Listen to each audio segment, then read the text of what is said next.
Okay, so there has been a new development with my living situation as a renter here in Queensland, Australia, and I really want to chat about it. And this is my channel, and I get to chat about my life, so here goes. If anybody hasn't seen any of my other videos, roughly 3 months ago or 2.5 months ago, I got a notice that my rental lease was not being renewed and I needed to vacate my last rental because the owner was taking possession of the property. Now, whether he was doing that because he was going to move into it or whether he was going to rent it out privately to a family member or a friend who is experiencing some stress because we're in a housing and a rental crisis here in Australia, I don't know. The owner is under no obligation to tell me that information. But they took possession of my last rental. So in the midst of a rental crisis, I scrambled.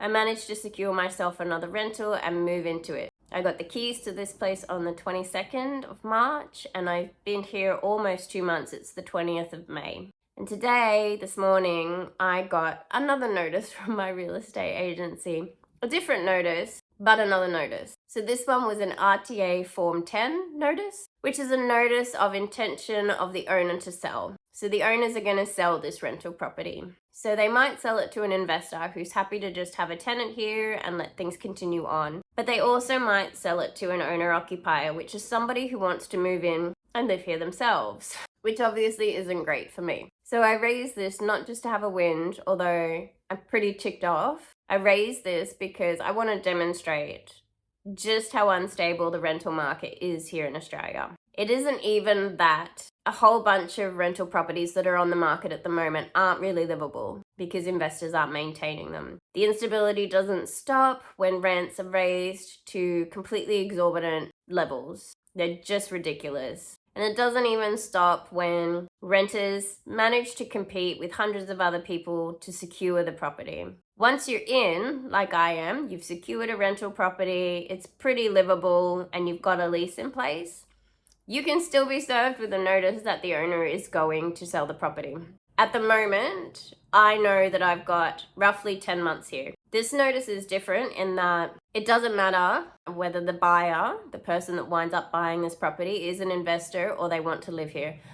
I have a lease in place, and so my understanding is that I have to agree to leave if they want to move in before my lease expires. But that gives me 10 months. So I know where I'm going to be for 10 months now. And then past that, I've got no idea. And I'm pretty ticked off about it. And for a number of reasons. So firstly, I'm pretty ticked off at the current owners of this place, who I'm betting knew when they moved me in 2 months ago that they were likely to sell. And so they've managed to wring out the maximum amount of rent that they can get out of this property before they're going to sell it. And then if they sell it to an owner-occupier, oh well. So I'm pretty ticked off about that. I'm pretty ticked off that I have paid thousands of dollars to move into this property. Australia is expensive, and moving in wasn't cheap. I had to pay for movers, and I lost nearly half of my bond when I moved to bond cleaning and crap like that. And I'm pretty sure if I have to move again in 10 months, I will lose part of my bond again.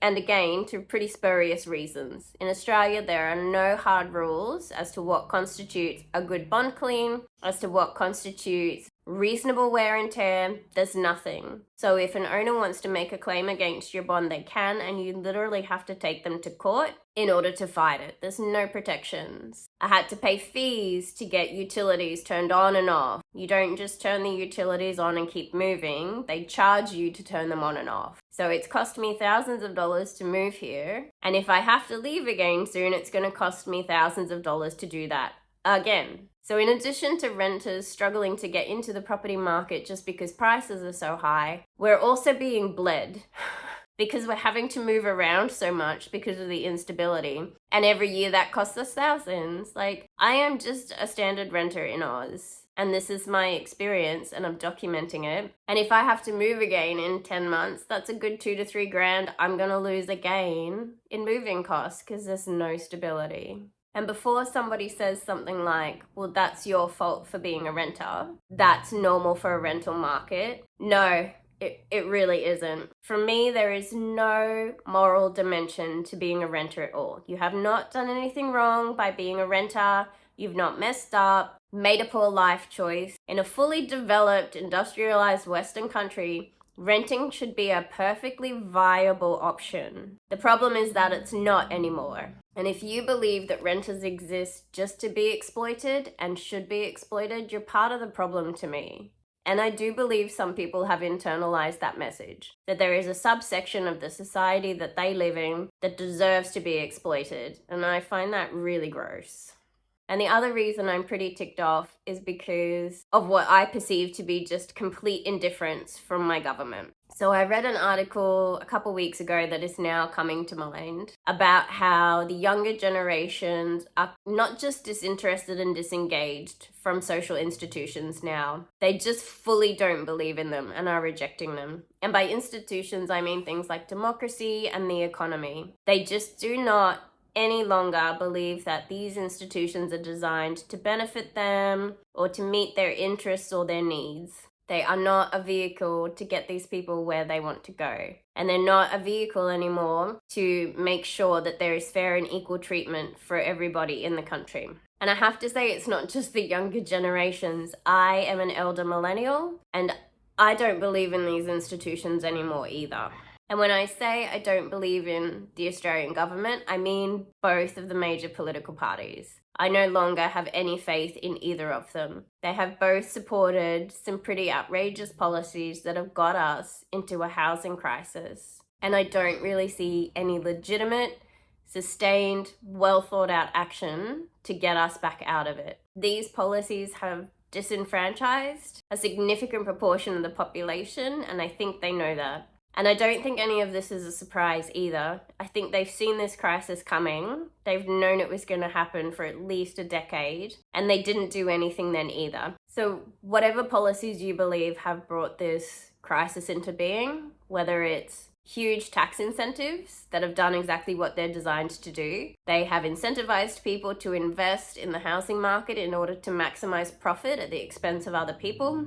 Whether you believe it's migration, where the government is bringing in huge amounts of people and that is impacting an already overstressed housing market, or even if you think it's a whole bunch of really poorly thought out solutions, like giving first home buyers access to grants. Like, these grants will only escalate the prices that people will pay for the limited amount of properties that are in the market at the moment. All of these policies, to my mind, have been put into place by the government to benefit the economy.